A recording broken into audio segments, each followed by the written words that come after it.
Welcome to Novara Live. It's good to be back. I'm Michael Walker, and today I'm joined by Mike Bankole. Mike, how are you doing? Yeah, not too bad, Michael. Very jealous of all your Glasgow stories, but glad you had a lovely time out there. It was very good. You can probably hear it in my voice. Lots of Elton John sing-alongs have taken, some of my usual fluency away.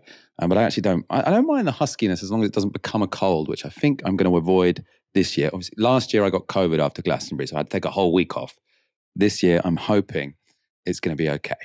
Some big stories tonight. We're talking about rental hell in Britain and whether Labour's plans match the challenge. We'll also be talking about Just Stop Oil's latest action. And on a related theme, a new report into climate change has been released. It's completely damning of the government, and it is the government's official advisor. So it's a very significant moment when it comes to Britain's handling of climate change. We'll be discussing that later. The UK government is on standby for the possible collapse of Thames Water.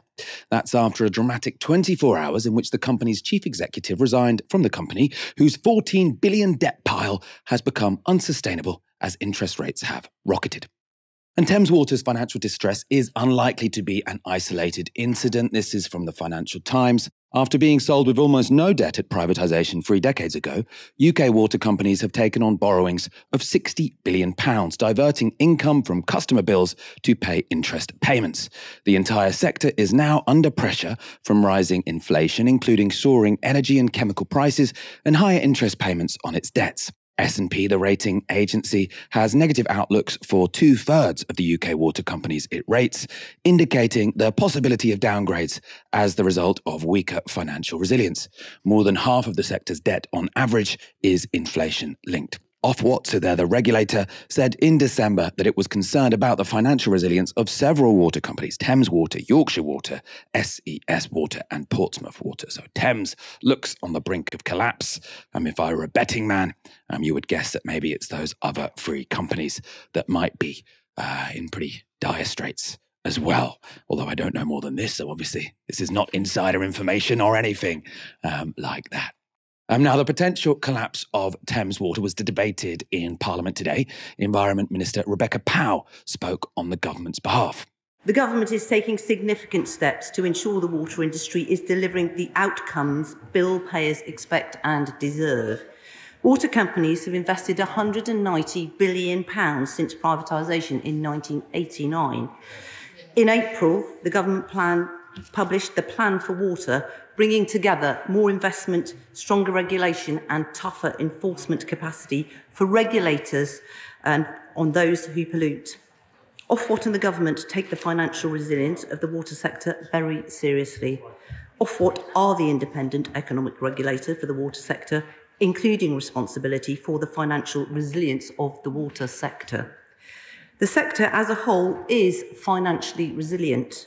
Responding for Labour, Jing McMahon complained that the Environment Secretary was not herself present to answer questions. Where is the Secretary of State? Literally, one of the largest water companies in Britain potentially is going to go to the wall, and the Secretary of State is missing in action.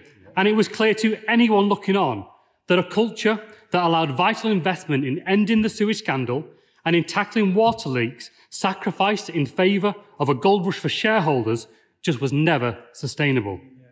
Now, just last year, as raw human sewage was being pumped out across the country, £1.4 billion was paid out to shareholders. And now all that was warned is coming to pass. Leaks are leading to water shortages, sewage dumping pollutes our rivers, our lakes, our seas, and the only thing on the up is debt at £60 billion. The Conservative Party cycle of privatising profit, usually for multi-billion-pound foreign sovereign wealth funds, and then nationalising risk, just isn't sustainable, nor is it a fair deal for working people. Caroline Lucas also spoke in the debate, asking the Minister about the wisdom of privatisation.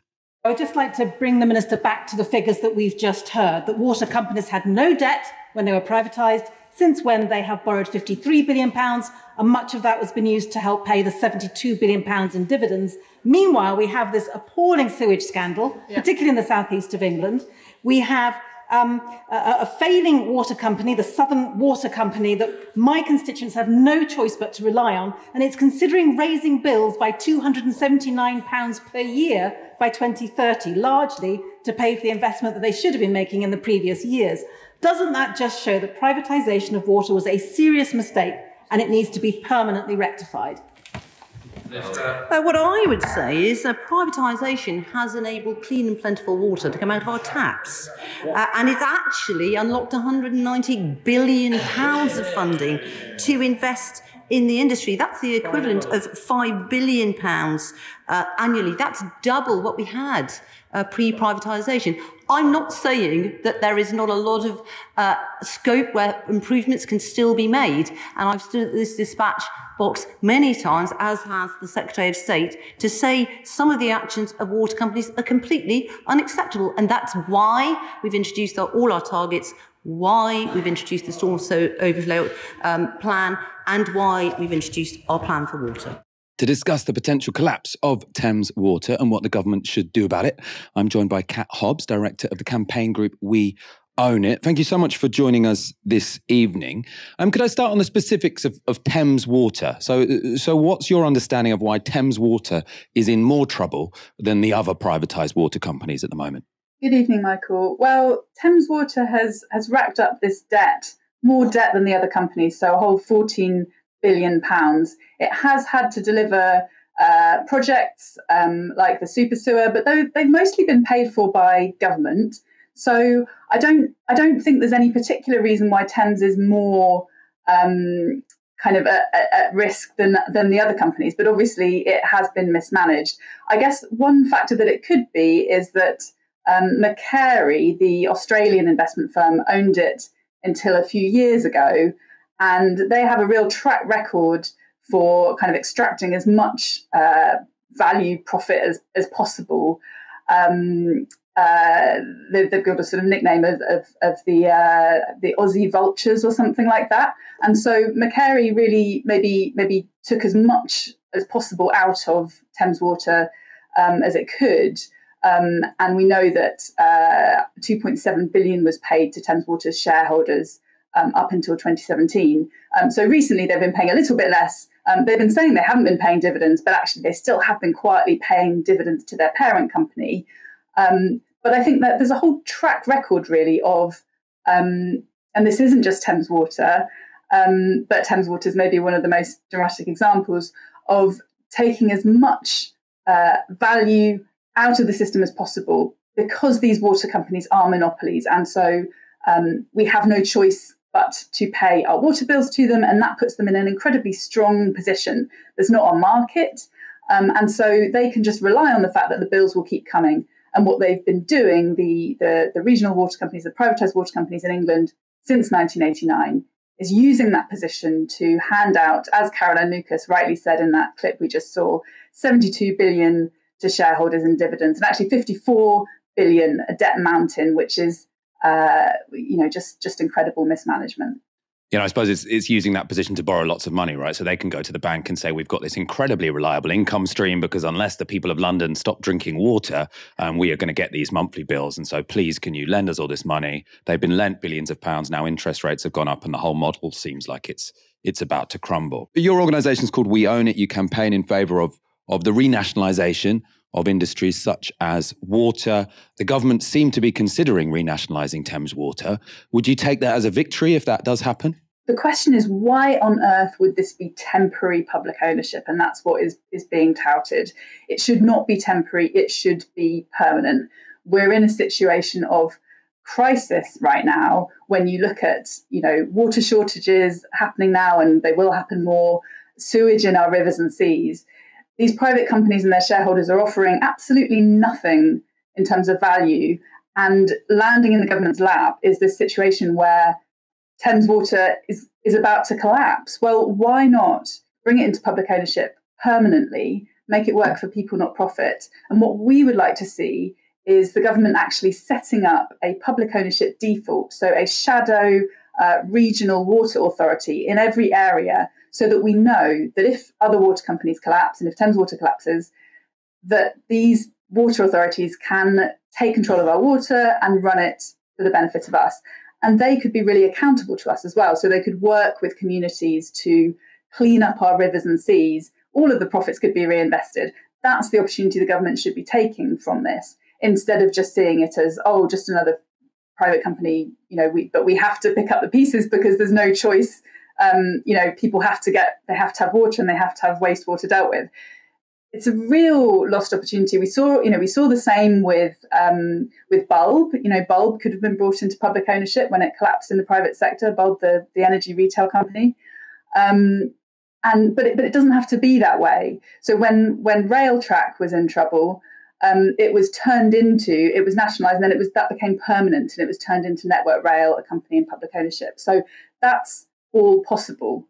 But we have a government that time and again has let the private sector take the profits while the public sector has to pick up the pieces. And obviously the fear is the same will happen, but it shouldn't be that way. And it's brilliant to hear politicians like Caroline Lucas calling really strongly for what should be absolutely normal. It's completely normal in other countries.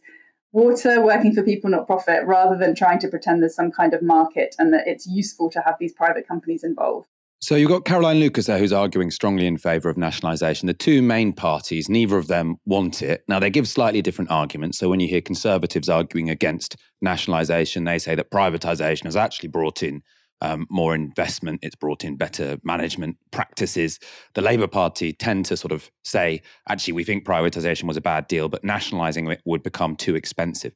Now, could you explain to me how the finances of this would work? So looking at that Labour argument about sort of the cost of taking these things over, if Thames Water goes bust, then essentially I presume one can take over the company without paying the shareholders anything, but also you would end up sort of inheriting the £14 billion in debt. Is that correct? So you'd get it for free, but you then have £14 billion in debt.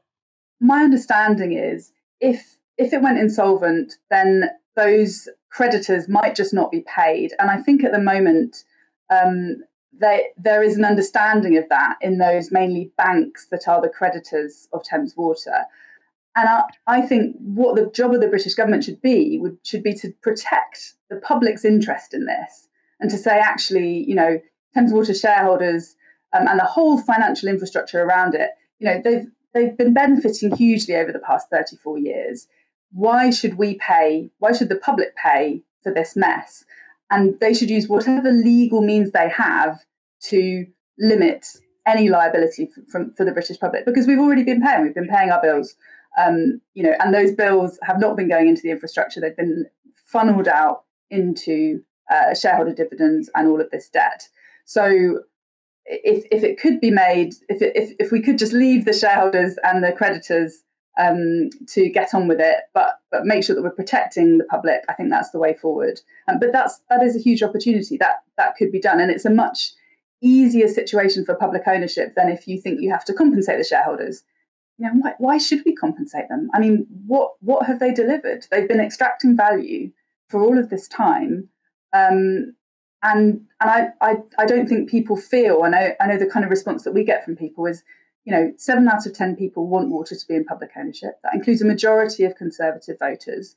And when you say, we could buy back these companies, people say, why should we buy them back? We can take them back. Here's a situation where we can take them back. Here's a situation where we can take back Thames Water. And of course, that has to be unravelled in terms of the debt that they owe. But I don't see why we should have the British government going out of its way to defend a handful of banks who've taken the risk to lend money to Thames Water, rather than protecting bill payers, protecting our rivers, protecting our water companies, which are essential public infrastructure. Let's talk about the argument that the Tories put forward in favour of keeping it in private hands. A similar argument often gets made by Robert Colville from the Centre for Policy Studies.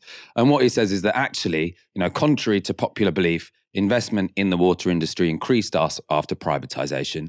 And their explanation for that is when it's nationalised, an investment is decided by the government because it's got to compete with education and the NHS. The government tends to sort of skimp on investing in water. When it was in private hands, they could sort of crowd in private investment, and that meant actually more money got invested than otherwise would do.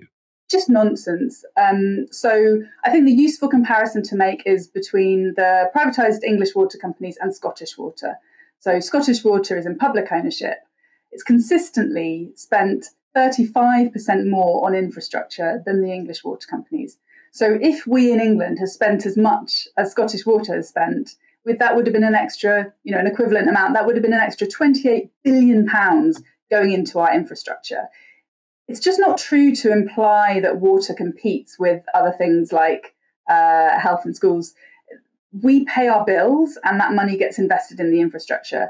And all of the money that has been invested in infrastructure since privatisation has been covered by our bills. It's not rocket science. They try to make it complicated to pretend that the private sector is offering something useful. But what they've really done is they've taken quite a simple business of water and wastewater management and turned it into a financial maximising profit, leveraging their position business. So they're financial money-making machines rather than water companies there to serve the people of England. Finally, could I ask you about international comparisons? So, I mean, as far as I understand it, it's quite unusual that we have a privatised water system. Sort of where else does it like we do, and who does it particularly well, do you think? Nowhere else does it like we do. Scotland's an example of doing it really well. Paris is another example. They've got a great governance structure where they have, a water scientist as part of the governance structure. They have consumers, they have workers.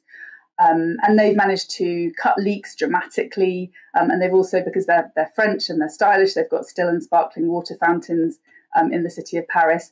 Lots of French cities have actually brought water contracts back into public management. They never sold off their assets and infrastructure the way that we did in 1989. But they've brought the management back into public hands because it wasn't working well being privatised. Some countries even make water privatisation illegal. So, for example, in the Netherlands and in Uruguay, it's not legal to have water privatised, which reflects how most of us feel about it. It's not a resource that it should be allowed just to cream the profit off and sort of extract as much value as possible. It's something that we all rely on, we can't do without, and it should be working for all of us. I complain a lot about private renting on this show. But there are a lot of private renters who have it a lot worse than I do, in particular, those who rely on housing benefit. And that's because while rents have rocketed over recent years, housing benefit rates have been frozen since April 2020. The result is that by last year, housing benefit only covered the rent of 12% of properties in the UK. And this year, that's now gone down to 4%. Yet, with 38% of private renters receiving housing benefit, we can deduce that a lot of people are having to top up their rental costs with their own already stretched personal funds, or find themselves unable to rent a home at all. ITV's Daniel Hewitt has released a report on some of those affected. An afternoon nap is an essential part of Elsie's day. But right now, where this 1-year-old lays her little head is changing by the day. Her and her mum, Holly, are homeless. Today, they are staying at Holly's mum's, but she can only offer a sofa. So Holly is packing up, preparing to stay at a friend's who has a spare bed for a few days. This has been their life now for weeks, because she cannot find anywhere affordable to rent in her hometown of Thanet in Kent. I feel like I'm literally trapped in a life that I didn't want. Because no matter what I do, I've applied for over 20 properties in total. I don't see anything changing unless I physically take myself out of the area. Just talk me through what you look at. I do this once a day. Mm-hmm. Holly is a single mum. She worked before having Elsie, but now relies on housing benefit to afford rent. Obviously, the cheapest is £795. I've actually applied for that one and got turned down because of my income is not high enough for them. But housing benefit has been frozen since 2020, while the cost of rent in Thanet has gone up and up. That experience of applying and being rejected for multiple properties is all too common. ITV also spoke to 62-year-old Laurie. I think I applied for about 31 and I had an answer off one. Laurie is 62. Her husband, Fred, is 72. In February, they were evicted from the home they rented for 12 years because the landlord wanted to sell. They're just so expensive. They receive £500 a month in housing benefit, but they couldn't afford anywhere close to their budget. They were put in a hotel for 3 months by the council then given this temporary property, plagued with problems. Mould, bed bugs, at times no hot water, and inaccessible for their needs. We just want somewhere decent, clean, that we can just live a quiet life, not a massive house. You work for years for it, you just feel everything has been taken away from you. And all you've got left is your pride, and I think that goes to a certain extent. It's very hard, very hard. And yet, in another way, you're lucky we have a roof over our heads. Coventry City Council say they recognise the property is not ideal and would support Laurie and Fred to move should somewhere become available. These issues, they say, are not specific to Coventry. Now, I think that final comment is very reasonable. I don't think these issues are at all specific to Coventry. They are across the country, and it's because of our completely dysfunctional housing system. So what did we do? We sold off all the council homes. That meant that the government started having to pay people's rent to private landlords who managed to push them up. You've got this huge landlord subsidy. The only thing worse than a landlord subsidy is not having the social housing and getting rid of the housing benefit, which is, we've kind of done, right? We've frozen it. Sounds very technical, doesn't it? We're going to freeze housing allowance levels. That's what they have done since 2020. The consequence is you've got people saying, this has completely destroyed my pride. A couple, 62 and 72, they've lived in their house for 12 years. They've done everything right. And now they're trying to move. But because, it's such an arbitrary decision as well, isn't it? So local housing allowance, that's the amount you get for housing benefit. What it's supposed to be, how it's supposed to be calculated is by looking at housing in a local area and saying, what is an affordable or how much money do you need to rent a house? I think they sort of do it, maybe sort of the median house or maybe the bottom 30%, something like that. So it's not the most luxurious house in the area, but what kind of amount of money means you have a possibility of renting a home. And they just decided arbitrarily in 2020, we're going to stop changing that. We're going to freeze that. What's happened since 2020 is rents have gone up by, my rent's gone up by 30%, and rents across the country have gone up by a similar amount. So they've said, we're just not going to check anymore. We're not going to check how much rents actually are. We're just going to pretend that nothing has changed since 2020. And that's the result. Mike, this policy of freezing housing benefit at 2020 levels, it seems just completely outrageous, but it's something that we don't hear much about and the government don't seem to be under too much pressure on. I think it's beyond outrageous. And this story exposes two flaws in Britain today. I think it exposes flaws in the social security system, and a social security system seems to have little regard to the cost that people actually face. So the fact that housing benefits have been frozen at 2020 levels, April 2020 levels, despite the fact, as you mentioned, Michael, that rents have risen, is absolutely absurd. So I think it exposes problems within that system. It also exposes problems within the housing system in general, and the fact that we have this housing crisis, as many have mentioned. Safe and secure housing should be a fundamental right rather than a luxury. But apparently in Britain, it's a luxury. Quite a few people, unfortunately, aren't able to live in safe and secure housing because they've been pushed into destitution because government aren't supporting some people. So it really is horrible. I think it exposes the housing crisis and the lack of affordable homes and the lack of social housing available. It also says a lot about our social security system and the fact that that's just so out of sync with people's lived realities. The government say, we've got this problem where the housing benefit bill is increasing. What are we going to do? They're not going to bring down the price of housing. They're not going to build more social housing. What they say, we're just going to freeze the amount and pretend it's not a problem. We're just going to ignore it. You know that thing we used to do, which is check what rents are like in a local community and then judge how housing benefits or what level housing benefits should be at based on that research, based on that assessment. We're just going to stop doing it. That solves the problem, doesn't it? Let's ignore it. Now, it might solve the problem for the bean counters in the Treasury, but it creates an enormous, gigantic problem for the people who the policy is supposed to be there to help, right?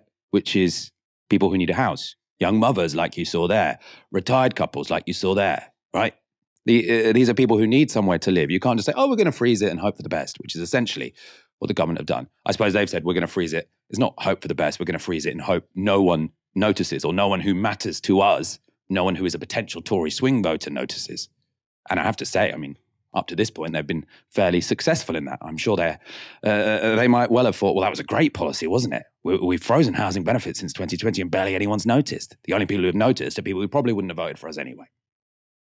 Now, on the topic of housing, Labour, they've come out today and Lisa Nandy's given a speech and they've been accused of another U-turn. So the Independent write this: Labour scraps pledge to bring in rent controls in latest U-turn. And then it says, Lisa Nandy says controlling what landlords can charge could make people homeless. Looking into this, freezing rents was never it's never a proper pledge by the Labour Party. It wasn't one of Keir Starmer's 10 pledges. They didn't say this will definitely be, the manifesto at the next general election. But Lisa Nandy had previously suggested she would back giving local authorities the power to intervene in rental markets. Sadiq Khan and Annie Burnham have both asked for those powers. They've both called for rent controls.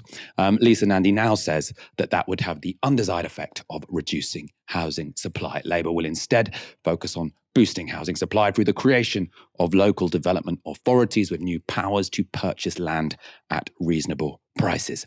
Lisa Nandy also said Labour will continue giving council tenants the right to buy their homes. Mike, how much faith do you have that Labour will fix Britain's housing woes? Not lots of faith. I actually think Labour's position on housing and the position that was announced today by Lisa Nandy represents an ideological retreat. So Labour, at least tentatively, did say that they were going to be for rental controls. And now they've obviously said they're not going to be for rental controls. I think we've become used to Labour's U-turns.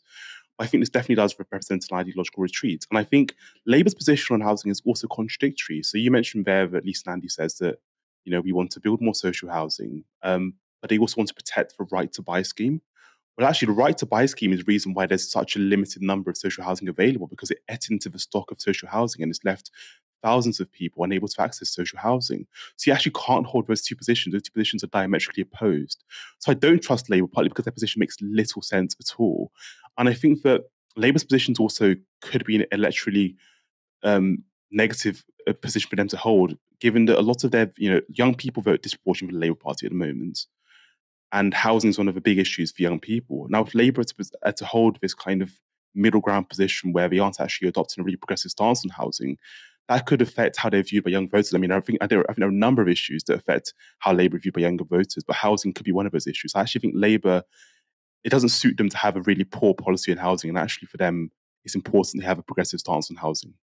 Yeah, I think for me, the big problem with Labour's housing policy, now, I think actually the long-term solution, they're kind of right, which is the long-term solution is we need to build a lot more homes. Now, we need a lot of them to be social, and it's not particularly helpful if they want to continue selling them off, right? So I always talk about this on the show. The best place we should look to for when it comes to what's the best way to house ourselves is Austria. 60% of people live in public housing, people from all different classes.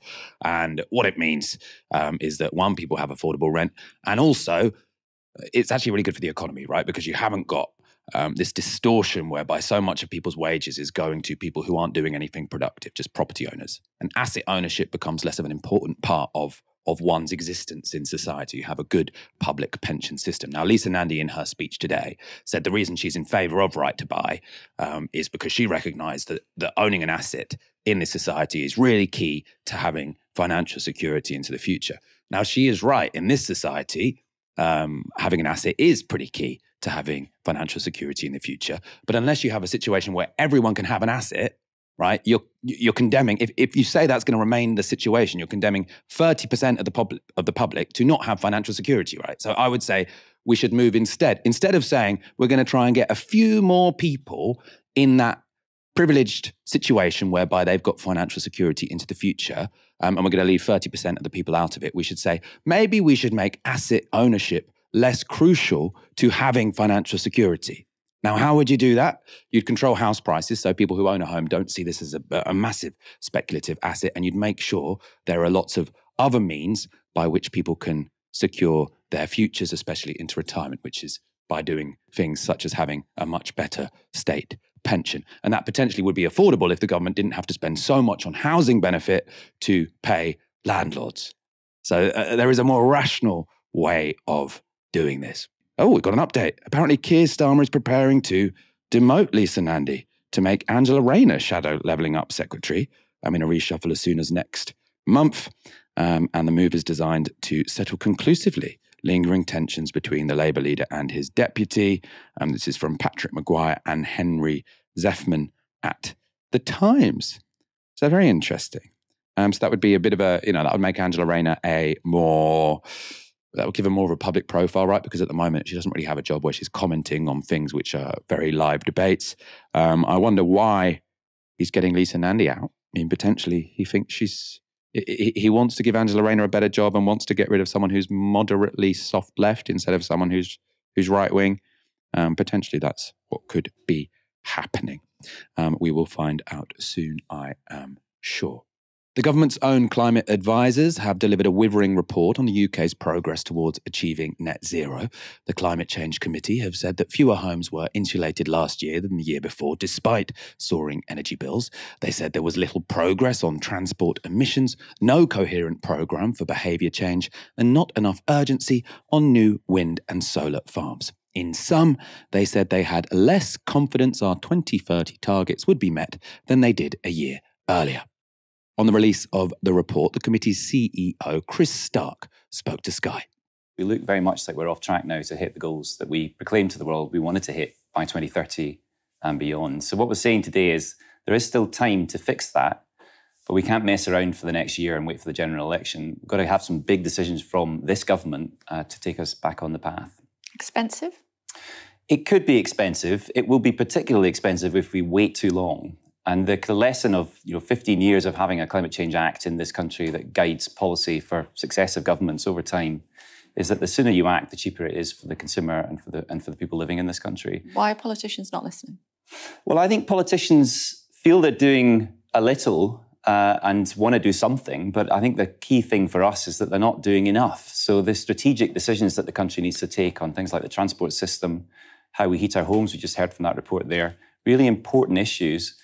They're happier to duck those issues and leave them till after the next general election. I think that's not going to work. So what we're saying today is you've got to make those decisions early and help the country on this goal for net zero by 2050.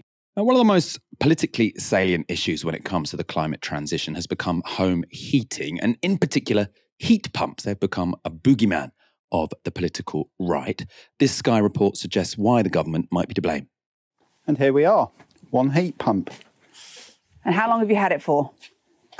6 months. Nigel Murphy has ditched the gas boiler and gone for an electric heat pump. It's working effectively in his well-insulated house, but even with a government grant, it cost him £6,000. It's not a cheap thing to do, yeah? I mean, if I had an accountant, he'd have told me not to do it because the payback on it is going to take some years before you get to a break even. The man who provided Nigel's heat pump says this is a major reason why the pace of installation is so slow. Families are forced to make a decision between the cost of living and green living. The level of support for heat pumps isn't enough. £5,000 doesn't bridge the gap in the cost between a boiler installation and a new system that's required with a heat pump installation. The issue with heat pumps and why they might not seem attractive so far is partly because the government isn't subsidising them enough, and that failure to provide proper subsidies for a green transition was criticised by the outgoing chair of the Climate Change Committee, Lord Debon. It's not just that the United Kingdom has lost its leadership in the world on this issue. It is that the United States, with its remarkable new legislation, the European Union, with very new legislation, and in China, ones that are going to get the investment. They are the ones that will get the new green jobs. Lord Debon also said the green lighting of a new coal mine and new oil and gas fields in the North Sea was, quote, utterly unacceptable, but the government has defended those decisions. This is Energy Minister Graham Stewart. 76% of the energy of the most decarbonised major economy in the world, us, comes from fossil fuels today. There is no button I can press that turns that off tomorrow. And as we will be dependent on oil and gas for decades to come, even as we move to net zero, it makes sense that we should produce it here. To discuss the Climate Change Committee's report and the UK's progress to net zero, I spoke earlier to Leo Murray, co-director of climate campaign group Possible. I asked him if he agreed with the report's conclusion that Britain was going backwards on climate change. We really have seen no progress since 2019 when we signed the net zero 2050 target into law, except for a bunch of other targets being set. So we have world-leading targets in the UK, mostly set in Boris's time, but no delivery against those. And the interim chair of the Climate Change Committee has said it's a D for delivery. And I've read lots of these progress reports, and this is by far the sort of most worrying that I've seen so far. You've got these tables which give traffic light ratings to how are we doing progress on all of these different areas, the many, many different areas of decarbonisation policy. And it's just reds and oranges. Everything's reds and oranges. So, yes, we're going very badly. And this just chimes with exactly the experience of everybody that has been trying to get the government to make progress. And what's the block here? Is it financial? Is it the government isn't putting up enough money? Are there sort of vested interests that are stopping them making the changes they need to make? Is it just that it's a bit harder than they originally thought it would be?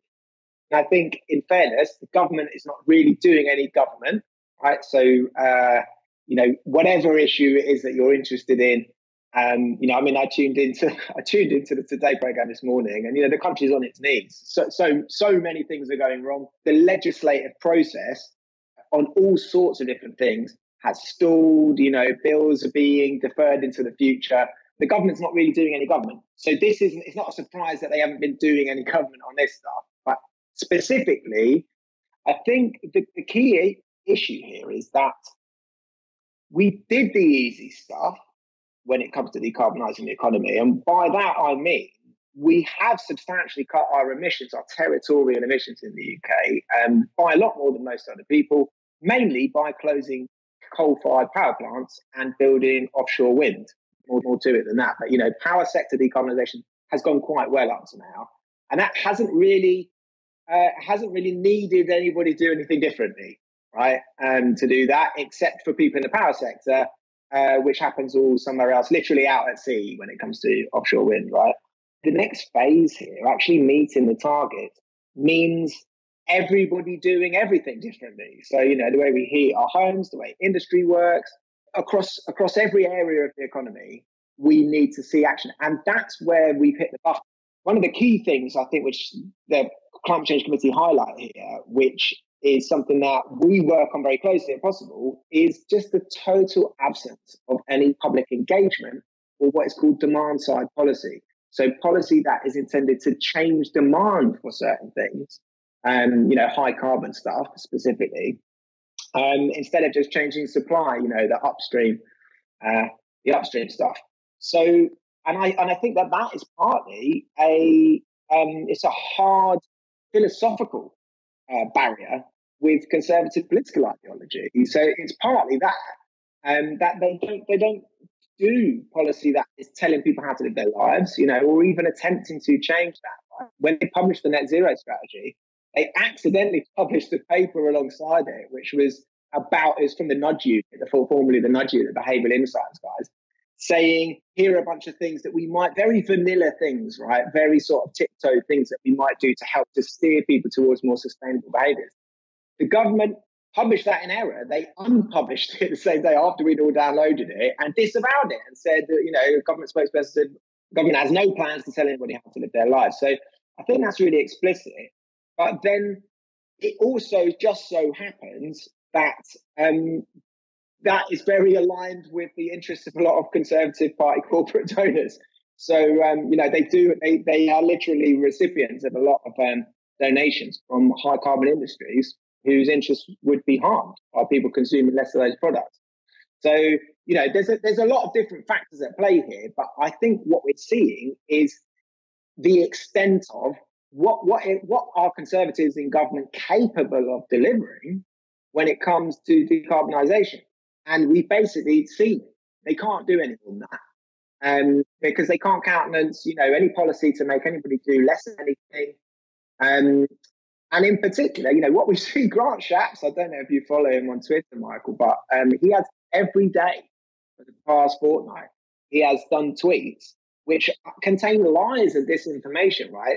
He's been repeatedly corrected on by fact checkers, people like Carbon Brief, attacking Labour's position on oil and gas, new licenses for oil and gas exploration in the North Sea, which there is a very strong scientific and expert consensus that we can't exploit any more oil and gas. We can't do any more oil and gas development, right? We mustn't expand that industry. Yesterday, Grant Shapps is like literally handing the megaphone to North Sea Oil CEO saying this is going to starve us of energy. The Tories have taken this as far as they can. And like under Boris Johnson, he was a fan of like bombastic target setting. And so they set some very ambitious targets. And that was actually helpful in the sense that things like the net zero goal have been taken up enthusiastically by governments around the world. And it's moved things along, right? We've set a target to ban the sale of internal combustion engine vehicles. We've set targets for the deployment of heat pumps. We've set a bunch of very ambitious targets. We just haven't then developed any policy or implemented the measures that would be required to meet those goals. Yeah, there are a couple of those where we're doing okay. I mean, people are buying electric vehicles, right? I think if it's car-based, if it serves the automotive industry who have pretty much accommodated themselves to the idea that all their cars are going to have to be electric in the future, that's policy they're able to do, right? And there's a lot of money in various different pots, a lot of public money in various different pots to support the switch to electric vehicles. But in almost every other area of policy, it's just failure. And in some cases, nothing at all. So there isn't, we've got very stretching targets for tree planting, for instance, but we don't have any policy to deliver any trees. So it's not happening. I do a lot of conservative media, and I'm often very sort of interested in what they seem to think are sort of the weak points of net zero. And I mean the weak points in where they can exploit any concerns from the public. And the one they're really, really banging on about at the moment is heat pumps. They're saying heat pumps are going to bankrupt you all because of this target that there'll be no new gas boilers by 2035. Everyone is going to have to spend 10 grand on a heat pump in their house that isn't going to work particularly well. And I assume, the amount that they keep repeating this, they seem to think there is some traction with this. What would the government need to do to make this a policy which isn't easy to attack from the right? I think that what you need is a lot of evidence of success. And now we have that in other countries where heat pumps are very commonplace. But for whatever reason, that doesn't work as a story to tell. It's like, oh, look, it works in Sweden. It's like nobody cares, right? What you need is examples of great success here in the UK. What we haven't done is things like training the workforce properly, right? If your boiler breaks, which always happens in the winter, and they're mainly breaking the winter boilers, and you call up a heating engineer, they don't say, have you considered a heat pump? They say, I will come round to your house tomorrow and install you a new gas boiler. And that's why heat pump uptake is so low. It's not a worse technology. And actually, in many regards, it's a better technology and relatively straightforward to bring the cost down. Like the story that we've seen with solar and wind, where some public subsidy at the outset, when it looked expensive, has created economies of scale, which deliver an experience curve, what's called an experience curve in industry, which de facto brings down the cost. And, we're getting onto that. But we're just very early in the process. So how do you sell it to people? I think, you need real world examples from not just public figures and celebrities, because that does work, but actually peers, right? People who are like you, who are benefiting from a heat pump. We just haven't been doing the things that you would need to do. We don't have the workforce. Like say, if you call a heating engineer, they'll offer you a boiler, right? That's what they know. And if you look at the position of the GMB, the GMB have been virulently anti-heat pumps. They're pro-gas. They like gas. So they've been lobbying for hydrogen for home heating, even though hydrogen for home heating would be like 5 times as expensive for people in their households in terms of energy bills. It's almost impossible to do it in a way that is cheap. The reason why there is a lobby for hydrogen for home heating is because there's an enormous gas industry and they've got a lot of assets that they would like to continue to use in the future. And, you've got a willing accomplice in the form of the GMB, where loads and loads of the workforce are trained to service and install boilers, and that's what they'd like to continue doing. It's not exclusively a Tory problem, I suppose, the home heating thing. It is hard, but doing it well requires like a delivery framework that is anathema, So I don't know if you've come across heat networks, but this is probably about a fifth of our heating needs. We should be doing it with a heat network where the heat is just piped into your home. That is extremely complex. Like over 90% of homes in Copenhagen, for instance, just get their heat that way. So the heat is generated somewhere else, and then it's literally piped in ducts into everybody's houses. We haven't done any heat network development, or almost none at all in the UK, because basically heat networks are socialism from the perspective of this government, because they have to be delivered at a sort of community or above scale, right? They're like local authority type things, they're municipal projects, and they require an element of coercion. You know, everybody that's in the heat pump zone needs to connect to, the heat network zone needs to connect to the heat network, rather than having their own device in their home that's generating heat. And all of that stuff is just absolute anathema. So we've done none of that. Yeah, heat pumps were just very, very, very early on in the journey. And we haven't made it any easier. You know, the planning rules make it quite difficult. I know lots of people who are sort of trying to do heat pumps, myself included. Not that straightforward. The technology is fine. That's not the problem. You know, it's all of the delivery framework around it where we just haven't done the work that we would need to do to make this be the easy choice when your boiler does break.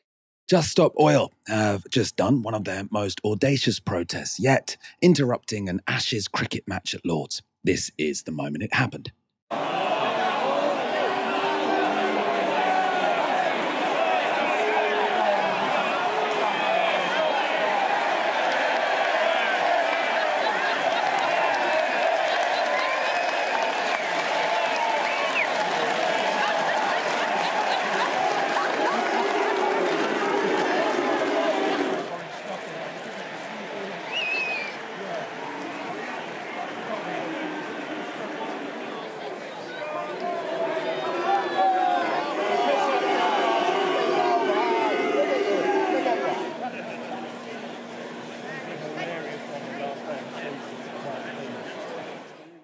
England wicketkeeper Johnny Bairstow was who you saw carrying off a protester. Mike, what do you think of this particular action?